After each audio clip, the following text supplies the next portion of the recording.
술꾼 아빠가 뭐가 자랑스럽다고 그 난리야? 아빠가 한국인이라고 할 때부터 알아봤어. 우리 엄마가 너랑 놀지 말래. 캐나다 밴쿠버의 한 고등학교 학생들이 모여 한 학생에게 질타를 날리고 있습니다. 그들에게 둘러싸여 주먹을 꽉 쥐고 눈물을 참고 있는 오늘 사연의 주인공이 보입니다.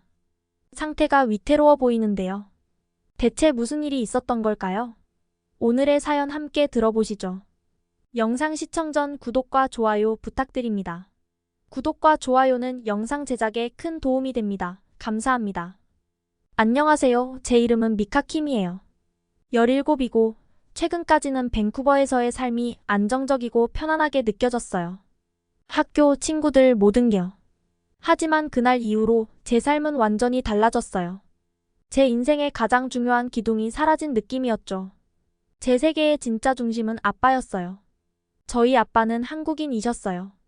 캐나다에 오셔서 저희 엄마와 결혼하게 되셨죠. 저희 아빠는 숲에서 하루를 보내는 걸 사무실에서 일하는 것보다 훨씬 좋아하셨던 분이죠. 아빠는 토양 침식에서 바다 위를 나는 새들까지 모든 것에 대해 저와 이야기하곤 하셨어요. 사람들에게 자연을 제대로 이해시키면 그들이 자연을 보호하고 싶어 할 거라고 믿으셨거든요. 아빠는 나무 하나, 강 하나, 산 하나마다 목적이 있고 이야기가 있다고 말씀하셨어요. 자연은 우리처럼 살아있는 존재라고 믿으셨죠. 그리고 저도 아빠가 사랑하는 산들처럼 자연의 일부라고 믿었어요. 아빠는 자연을 보호하는 데 평생을 바치셨어요. 강가에서 청소활동을 조직하고 야생 동물 보호를 위해 하이킹을 다니시고 환경을 해칠 수 있는 프로젝트가 있으면 시청과 싸우기도 하셨죠. 매주 주말마다 아빠는 저를 일찍 깨우셔서 공원이나 숲으로 데려가셨어요. 아빠와 함께 걷고 새를 찾고 식물을 배우는 그 시간이 너무 좋았어요. 아빠는 사슴 발자국, 덤불 뒤에 숨겨진 작은 시냇물, 나무 위 높은 곳에서 나는 새 소리 같은 걸 하나하나 가르쳐 주셨어요. 그러던 어느 추운 저녁 모든 게 변했어요. 엄마랑 저만 집에 있었고 아빠가 돌아오길 기다리고 있었어요.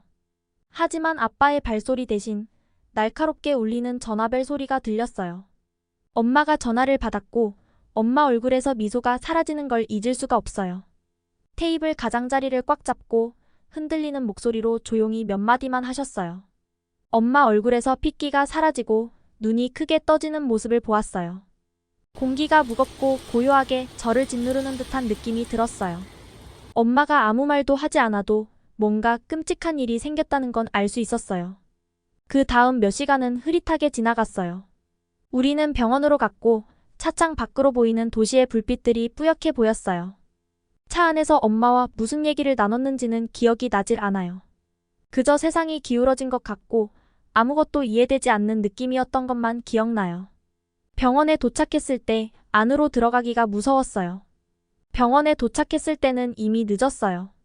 아빠는 이미 떠난 뒤였어요. 빈 껍데기가 된 기분이었어요. 어떻게 살아가야 할지 모르겠는 무언가를 잃어버린 느낌이었어요. 엄마는 저를 껴안고 괜찮을 거라고 말하려 했지만 그 말들은 멀리서 들리는 소리처럼 들렸어요. 저는 그저 바닥을 바라보며 제 세상이 한순간에 산산조각 난 듯한 기분에 빠져 있었어요. 그 후 며칠은 흐릿했어요. 사람들이 우리 집으로 찾아와 음식을 가져오고 따뜻한 말을 건네며 어깨를 토닥여줬어요. 그들은 슬픈 눈빛으로 저를 바라봤어요. 그 눈빛들이 오히려 저를 더 공허하게 만들었어요. 저는 어떻게 반응해야 할지 몰랐어요. 그냥 모두 떠나가길 아빠와의 추억과 함께 혼자 있고 싶었어요. 하지만 곧 수군거림이 시작됐어요. 아빠가 그날 밤 술을 마셨다는 이야기들이 들려왔어요.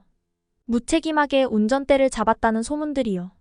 처음엔 믿기지 않았어요. 아빠는 그런 분이 아니었어요. 신중하고 사려 깊으신 분이셨죠. 누구보다 생명의 소중함을 아는 분이셨어요. 제 아빠는 절대 자신의 생명이나 다른 사람의 생명을 위험에 빠뜨리지 않으셨을 거예요. 사람들이 착각하고 있거나 그냥 헛소문을 퍼뜨리고 있는 거라고 확신했어요. 하지만 소문은 점점 커져갔어요.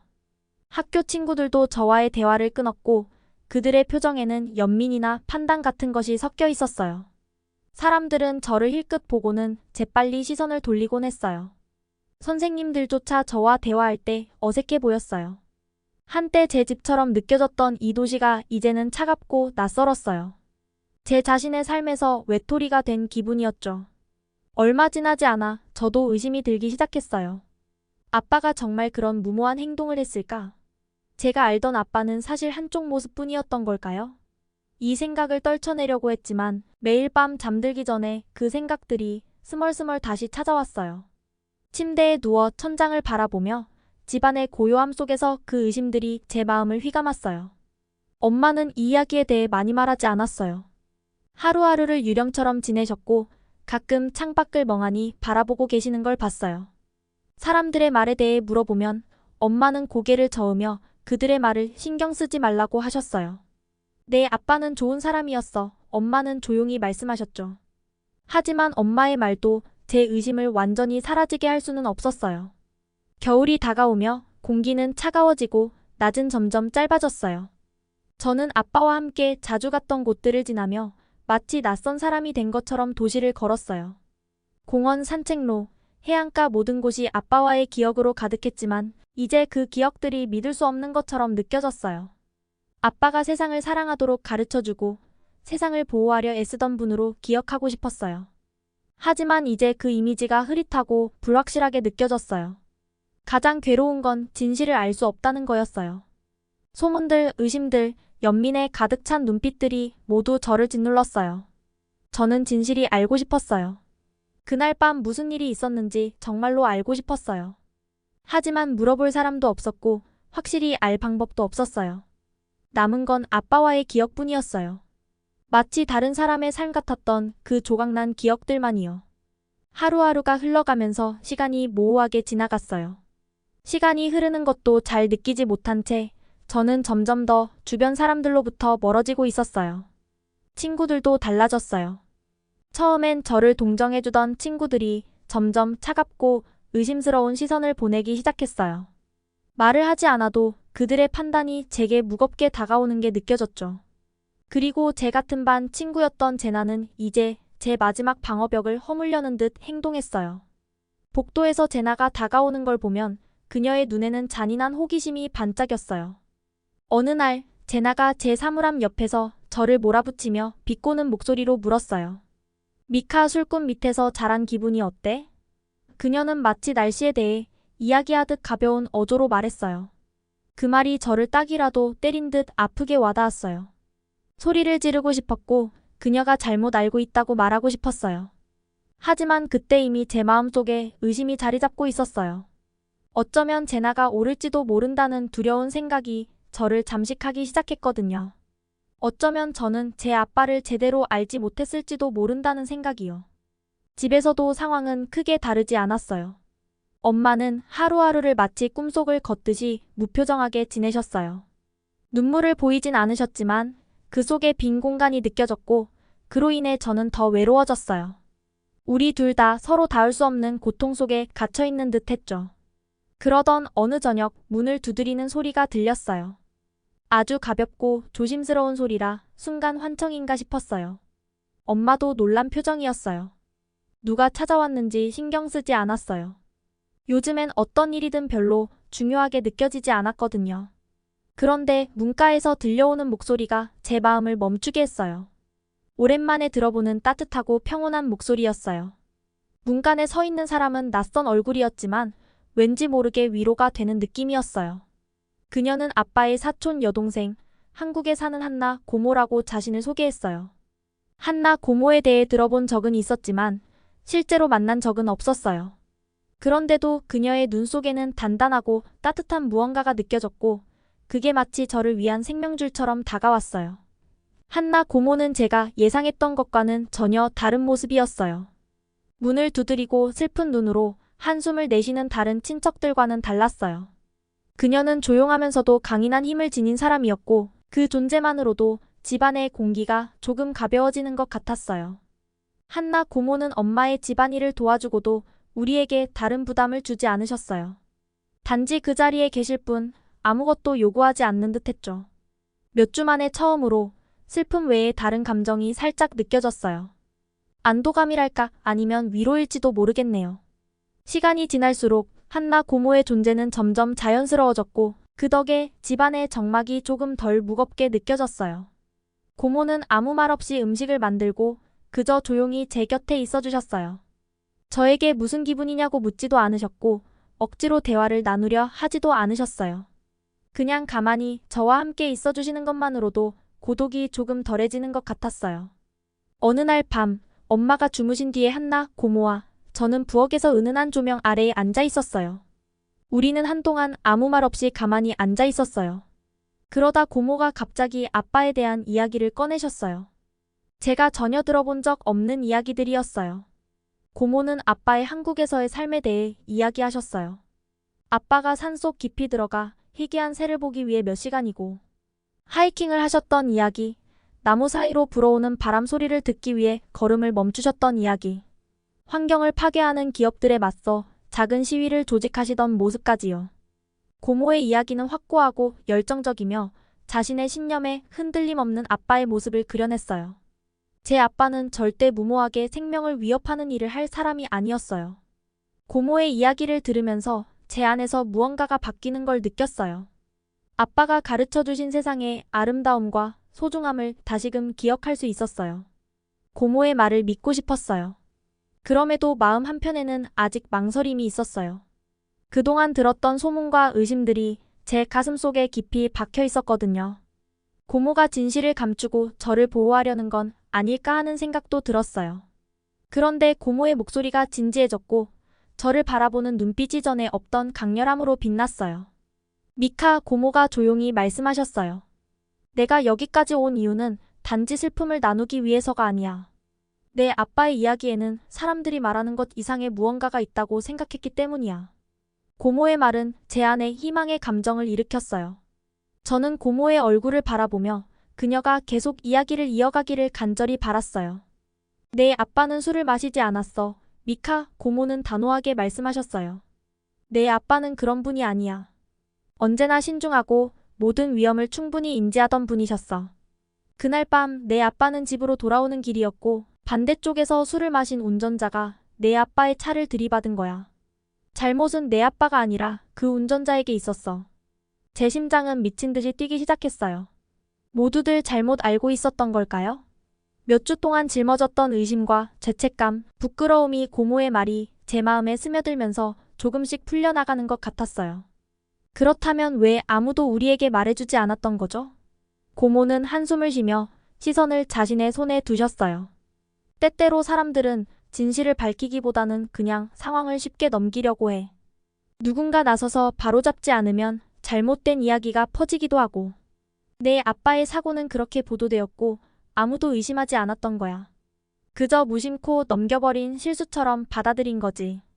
고모의 말이 아프게 다가왔지만 동시에 제 안에 사그라들었던 무언가가 다시 살아났어요. 아빠가 우리를 배신하지 않았고 자신의 신념을 저버리지 않았다는 사실이 저에게 큰 힘을 주었어요. 그날 밤 저는 침대에 누워 천장을 바라보며 생각에 잠겼어요. 만약 고모의 말이 사실이라면 그동안 제가 믿고 있었던 모든 것이 잘못된 거였어요. 아빠는 사람들이 말하는 그런 사람이 아니었어요. 여전히 세상을 사랑하고 보호하고 소중한 것들을 위해 싸우셨던 그분이었어요. 그리고 이제 저도 싸워야 할 이유가 생긴 것 같았어요. 며칠 후 한나 고모가 아빠에 대한 이야기해 주신 후 또 한 번 예상치 못한 방문이 찾아왔어요. 엄마와 저는 서로를 바라보며 숨을 죽였어요. 엄마가 문을 열자 오랫동안 무거운 짐을 짊어지고 있었던 것처럼 보이는 남자가 서 있었어요. 어깨는 축 처져 있었고 눈은 바닥을 향한 채였습니다. 낯이 있긴 했지만 당장 어디서 봤는지 떠오르진 않았어요. 제 이름은 마크입니다. 그가 시작했어요. 목소리는 낮고 거의 속삭임 같았어요. 일찍 왔어야 했는데 미안해요. 그는 잠시 멈추더니 엄마와 저를 번갈아 바라보았고 그의 얼굴에는 죄책감과 슬픔이 섞여 있었어요. 무언가 중요한 말을 하려 한다는 게 느껴졌어요. 그 순간 한나 고모가 조용히 뒤에서 나타났어요. 그녀는 침묵 속에 있었지만 마치 이 남자가 누구이며 왜 왔는지 알고 있는 것처럼 보였어요. 마크는 깊은 숨을 들이마시고 바닥을 응시한 채 떨리는 목소리로 말을 이어갔어요. 그날 밤 저는 당신의 아버지와 함께 있었어요. 우리는 집회에 있었고 늦게까지 남아 당신의 아버지가 이루고자 했던 일들에 대해 이야기했어요. 그는 고개를 들어 처음으로 제 눈을 바라봤어요. 당신의 아버지는 단순히 열정적이었던 게 아니라 결단력 있고 목표가 뚜렷한 분이셨어요. 집회가 끝나고 우리는 각자 집으로 향했어요. 저는 집으로 걸어가고 있었고 아버지께서는 차에 타셨죠. 그는 깊은 숨을 쉬며 다시 그날의 광경을 떠올리는 듯 했어요. 그때 갑자기 뒤에서 차가 속력을 내며 다가오는 소리가 들렸어요. 뒤돌아보니 차가 휘청거리며 제어되지 않은 채 당신 아버지의 차로 돌진하고 있었어요. 그의 말이 공기 중에 무겁게 떠돌았고 저도 모르게 아버지가 그 순간 운전석에 앉아 아무것도 모르고 있었을 그 장면이 상상되었어요. 마크는 힘겹게 침을 삼키며 얼굴이 창백해졌어요. 소리치고 싶었어요. 무언가를 하고 싶었지만 시간이 없었어요. 그저 무력하게 당신 아버지의 차에 부딪히는 걸 지켜볼 수밖에 없었죠. 그 뒤로 뭘 해야 할지 몰랐어요. 두렵고 부끄러웠어요. 그때 진작 말했어야 했는데 겁이 나서 그저 침묵하고 말았어요. 방 안은 고요해졌고 우리는 그의 말을 받아들이느라 아무 말도 할 수 없었어요. 충격과 함께 찾아온 안도감, 그리고 분노가 복잡하게 교차하며 제 안에서 요동쳤어요. 드디어 진실을 아는 사람이 나타났다는 안도감과 그동안 침묵하며 우리 가족이 힘들어하게 방치한 사람에 대한 분노가 얽혀 있었어요. 왜 아무 말도 안 했어요? 왜 모두가 아빠가 잘못했다고 믿게 내버려 뒀냐고요? 마크는 고개를 숙이고 얼굴에 분명한 후회가 드러났어요. 미안해요. 그가 속삭였어요. 누가 제 말을 믿어줄지 두려웠어요. 제 책임 같았어요. 만약 내가 미리 말해줄 수 있었다면. 그는 말을 이어가지 못하고 고개를 떨궜어요. 하지만 이제는 침묵이 더 나쁜 결과를 초래했다는 걸 깨달았어요. 그동안 조용히 계시던 한나 고모가 다가오더니 그의 어깨에 손을 올리셨어요. 이제라도 말해줘서 고마워요. 그녀는 차분히 말씀하셨어요. 두려움이 사람을 가로막을 때도 있지만 진실을 말하는 데는 용기가 필요해요. 그녀의 말이 마크에게 전해졌는지 그는 천천히 고개를 끄덕이며 오랫동안 짊어졌던 죄책감을 조금 내려놓는 듯 했어요. 저도 그를 바라보며 마음속 분노가 서서히 사라지고 그 자리를 깊고 강렬한 안도감이 채우기 시작했어요. 몇 주 동안 의심의 그림자 속에 살면서 해결할 수 없는 질문들로 고민했지만 이제 마크의 이야기를 통해 그 그림자가 걷히고 대신 확고한 진실이 자리를 잡았어요. 아빠는 자신의 신념을 배신하지 않았어요. 무모하거나 경솔하지도 않으셨어요. 그는 우리와 마찬가지로 피해자였어요. 그동안의 소문과 아픈 비난들은 모두 틀렸던 거예요. 제 아빠는 제가 기억하는 그 모습 그대로였어요. 세상을 사랑하고 지키기를 원했던 분이었어요. 엄마를 바라보니 엄마는 테이블 가장자리를 움켜쥔 채 눈에 눈물이 가득했어요. 그동안 많이 말은 없었지만 지금은 말 없이도 엄마의 안도감과 감사함이 느껴졌어요. 아빠가 돌아가신 이후 처음으로 엄마에게서 예전의 강한 모습이 조금이나마 보였어요. 아빠를 사랑하고 그를 믿었던 그 모습이요. 마크는 어색하게 서서 나갈지 머물러야 할지 고민하는 듯 보였어요. 저는 깊은 숨을 들이쉬고 마음속에 평온함이 깃드는 것을 느꼈어요. 고마워요, 마크. 조용히 말했어요. 진실을 말해줘서 고마워요. 그는 감사와 슬픔이 섞인 얼굴로 고개를 끄덕이고 마지막으로 우리를 바라본 후 문을 닫고 나갔어요. 그의 발소리가 점점 멀어지는 동안 방 안에 남겨진 침묵은 이제 더 이상 무겁고 답답한 것이 아니었어요. 오히려 부드럽고 평온한 느낌이었죠. 오랜만에 가슴속에 자부심이 차오르는 느낌이 들었어요. 저는 아빠가 자랑스러웠어요. 그가 살아온 삶과 남긴 유산이 자랑스러웠어요. 이제는 그 유산을 이어 나갈 준비가 되어 있었어요. 사람들이 기억하는 아빠가 아니라 제가 알고 있는 아빠로요. 엄마와 한나 고모와 함께 서 있는 그 순간 저는 평화로움이 저를 감싸는 걸 느꼈어요. 아빠의 이야기는 끝나지 않았어요. 그리고 저의 이야기도 이제 시작이었어요. 이제 저는 아빠가 어떤 분이었는지 그분이 지켜왔던 것들을 잊지 않고 이어나갈 거예요. 진실이 밝혀진 후 저는 아빠에 대해 더 알고 싶다는 생각이 강해졌어요. 아빠의 세상, 아빠가 제게 남긴 기억 이상의 그분의 모습과 깊이 연결되고 싶었죠. 그의 열정과 신념을 통해 작은 부분이라도 아빠를 계속 살아있게 할 수 있을 것 같았어요. 한나 고모는 제 안의 변화를 눈치채셨어요. 어느 날 오후 고모 결연한 눈빛으로 제게 다가와 조용히 물으셨어요. 태권도를 배워볼래? 한국에서 태권도 사범으로 일하고 있는 고모는 태권도가 단순한 무술 이상의 것이라고 설명하셨어요. 마음의 평화를 찾고 내면의 힘을 길러서 마음속의 소음을 가라앉히는 길이라고요. 태권도가 제 감정을 다스리고 아빠의 영혼과 한국의 뿌리와 연결될 수 있는 길이 될 거라고 하셨어요. 처음에는 연습이 어려웠어요. 몸은 경직되고 서툴렀고 마음은 분노와 슬픔, 원망으로 불안했죠. 고모는 천천히 세심하게 동작 하나하나를 가르쳐 주셨어요. 그녀는 각 발차기와 자세가 단순히 힘을 내기 위한 게 아니라 집중과 통제 그리고 내면의 평정을 찾기 위한 것이라고 말씀하셨어요. 매일매일 고모의 가르침을 따라 계속 연습했어요. 발차기를 할 때마다 마음속에 억눌려 있던 분노가 조금씩 사라지는 느낌이었고 자세를 잡을 때마다 자신감을 다시 찾아가는 기분이었어요. 점차 몸이 강해지고 마음이 가벼워지는 것을 느꼈어요. 태권도를 통해 다시 일어설 수 있는 힘을 찾고 있는 듯 했어요. 연습을 할 때면 가끔 아빠가 제 옆에 서서 제게 세상에 맞설 수 있는 용기와 평온함을 가르쳐주고 있는 것 같았어요. 어느 날 학교에서 제나가 복도에 나타났어요. 그녀의 얼굴은 익숙한 비웃음으로 일그러져 있었죠. 그녀는 큰 소리로 복도에 있던 모든 사람들이 들을 수 있도록 외쳤어요. 아직도 술꾼 아빠의 기억을 붙들고 있니? 그녀의 말은 공기 중에 걸렸고 다른 학생들의 시선이 제게 쏠리면서 제 반응을 기다리는 듯 했어요. 하지만 이번에는 뭔가 달랐어요. 저는 제나의 시선을 피하지 않고 평온하게 그녀를 바라봤어요. 그녀에게 제 자신을 설명하거나 그녀의 말에 상처를 받을 필요가 없었어요. 그저 조용히 그녀를 바라보다가 뒤돌아 걸어갔어요. 제나는 이제 저를 아프게 할 수 없었어요. 저는 그녀의 판단에서 그리고 제 자신에 대한 의심에서도 자유로워졌어요. 그 후 며칠 동안 저는 아빠의 기억을 진정으로 기리기 위해 무엇을 할 수 있을지 고민하게 되었어요. 그래서 아빠를 추모하는 작은 모임을 열기로 결심했어요.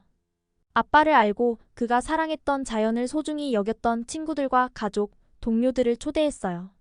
그의 명예를 회복하고 그가 어떤 분이셨는지 사람들에게 알리는 일이 옳다고 느껴졌어요. 그는 신념과 용기의 사람이었고 마지막 순간까지 그가 믿었던 것들을 위해 싸우셨으니까요. 추모식 날 저녁은 고요하고 잔잔했어요. 부드러운 바람이 나무 사이로 스며들며 속삭이는 것 같았죠. 사람들은 한 명씩 도착했고 어떤 사람들은 꽃을 가져오고 어떤 사람들은 따뜻한 포옹과 말을 전했어요. 저는 깊은 숨을 들이마시고 긴장과 자부심이 교차하는 감정 속에서 사람들 앞에 섰어요. 그리고 그들에게 진실을 이야기했어요. 아빠가 피해자였으며 소문이 그를 잘못된 사람으로 만들었을 뿐이라고요. 분노 때문이 아니라 그분을 존경하는 마음으로 그가 살아온 삶을 사람들에게 되새겨주고 싶었어요.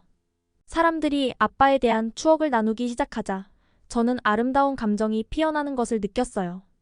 아빠의 친구들은 그가 자연을 아끼는 마음을 어떻게 다른 이들에게 전해줬는지 이야기했고 세상을 연약하고 소중한 것으로 바라보게 해준 방법을 떠올렸어요.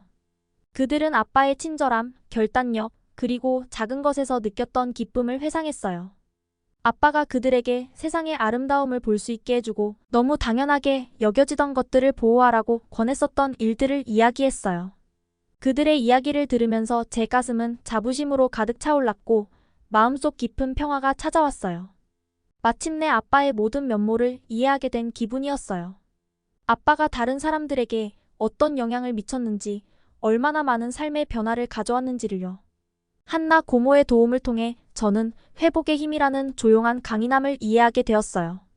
고모는 회복은 단순히 고통을 이겨내는 게 아니라 그 고통을 통해 더 강하고 더 자비로운 사람이 되는 것이라고 가르쳐 주셨어요. 그리고 이제 저는 아빠의 진짜 유산이 단순히 자연에 대한 사랑이 아니라 인생의 폭풍 앞에서도 굳건히 설 수 있는 흔들림 없는 힘이라는 걸 깨달았어요. 추모식이 끝나고 사람들이 하나둘씩 떠날 때 저는 이전과는 다른 의미로 단단해진 느낌이 들었어요. 아빠의 영혼은 사라지지 않았어요. 제 안에 살아 숨쉬고 있었고 그가 믿었던 것들을 위해 싸우고자 하는 제 열정 속에 깃들어 있었어요. 아빠의 기억은 거짓과 소문에 의해 정의되지 않을 거예요. 진실과 회복력, 그리고 제가 그를 위해 지킬 약속들로 정의될 거예요. 그 순간 앞으로 나아간다는 것이 아빠를 잊는 것이 아니라는 걸 깨달았어요. 아빠를 제 마음에 간직하고 그분의 영혼이 제 길을 인도하게 하는 것, 그게 바로 진정한 의미의 앞으로 나아가기였어요. 도시의 스카이라인과 저 멀리 보이는 산들을 바라보며 아빠는 언제나 제 곁에 있을 거라는 확신이 들었어요. 그분이 사랑하던 나무처럼, 그리고 제 발 아래 단단히 자리한 땅처럼요. 오늘의 이야기는 여기까지입니다. 오늘의 사연이 마음에 드셨다면 구독과 좋아요 부탁드리겠습니다. 구독과 좋아요는 영상 제작에 큰 힘이 됩니다. 끝까지 들어주셔서 감사합니다. 더 좋은 사연으로 여러분을 찾아오겠습니다. 감사합니다.